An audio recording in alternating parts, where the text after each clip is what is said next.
Marcus was 3 months behind on rent and running on 4 hours of sleep when it started. The metro was packed, the way it always was at 8 a.m.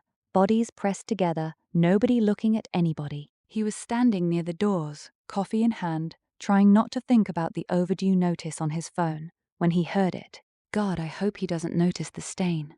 The woman beside him hadn't moved her lips. She was looking at her reflection in the dark glass of the window, fingers brushing her collar, expression perfectly blank. Marcus stared at her. She didn't look back. He got off at his stop and stood on the platform until the train disappeared into the tunnel. By the time he reached the electronics store where he worked, straightening display, cables for €9 an hour, he'd convinced himself he'd imagined it. Sleep deprivation, low blood sugar. He smiled at a customer, recommended a router, upsold a warranty. Then his manager walked past, and Marcus heard, as clearly as if the man turtled slope, had whispered it directly into his ear. Going to let him go Friday. Too slow, too distracted. Marcus looked at his manager. His manager looked at a spreadsheet. Marcus thought about this for approximately 45 seconds. Then he walked to the back office, said he was quitting effective immediately, and left without waiting for a response. First smart decision of his life. He sat in a park for 2 hours, letting pigeons walk around his feet, and ran careful experiments. The woman on the bench to his left, thinking about a dentist appointment, mild dread, specific fear about the drilling. The jogger who passed, thinking about nothing at all, just the rhythm of feet on pavement, a clean animal blankness Marcus almost envied. Range, maybe 10 feet. Clarity, maybe 60%.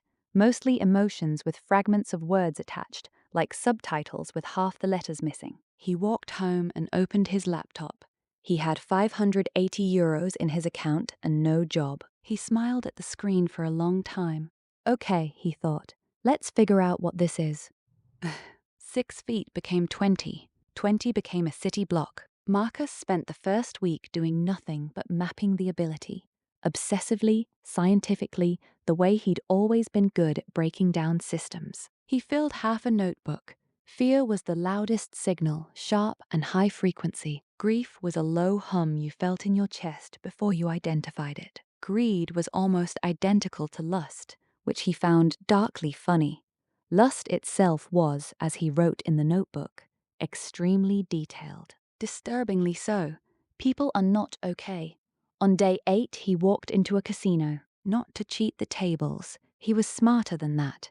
The cameras, the patterns, the attention it would draw. Instead, he found a corner booth with clear sightlines and ordered a water. And he listened, the floor manager thinking about a whale at table 7 who was about to lose his nerve and cash out. Marcus made a mental note. A man in a grey suit running numbers on a real estate acquisition. Distracted enough that the whole coddles. Deal floated through his mind in near-perfect detail.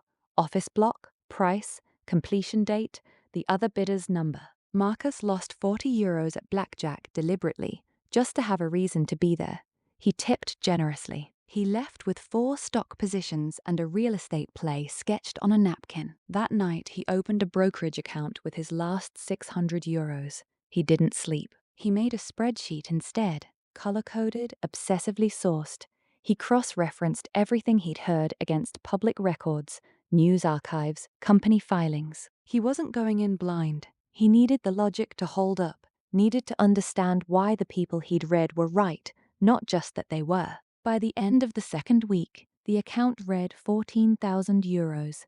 By the end of the third, €31,000. He paid his rent in full, 3 months plus 2 ahead. He moved to his own apartment.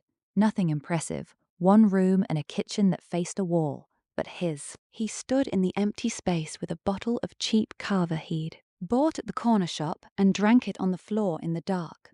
More, he thought, not unhappily, much more.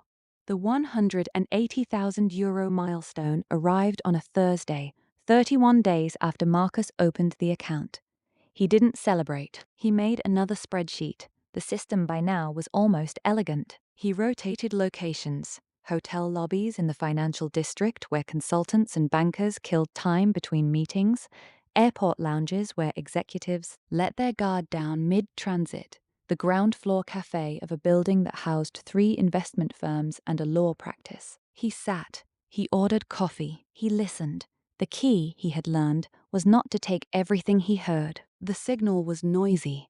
Anxiety, lust, football results, grocery lists, the vast oceanic tedium of what people actually spent most of their mental energy on. You had to filter. You had to wait for the specific frequency of someone who knew something and was, turning it over with the quiet, focused pleasure of someone who had an edge. That frequency he could pick out of a crowd, like a voice calling your name. He was careful with sizing. Never more than 8% of the account on a single position. Never the obvious play. If 15 people in a room were all thinking about the same stock, he assumed the move was already priced. He looked for the one person thinking about something adjacent, the supplier, the regulator, the spouse of the CFO who'd heard something at dinner. He hired an accountant, told her he was a trader, gave her the brokerage records, asked about tax structures. She raised an eyebrow at the returns. He said he had good instincts. She said that was one word for it. At 180,000 euros, he bought a proper bed, a good coffee machine, and 3 suits. The suits were important. You couldn't sit in a hotel lobby dressed like a student. Nobody thought interesting things around students. They put up walls, went careful and vague. But a man in a well-cut suit in a business hotel was furniture. Expected, invisible. He practiced the stillness of furniture. He was very good at it.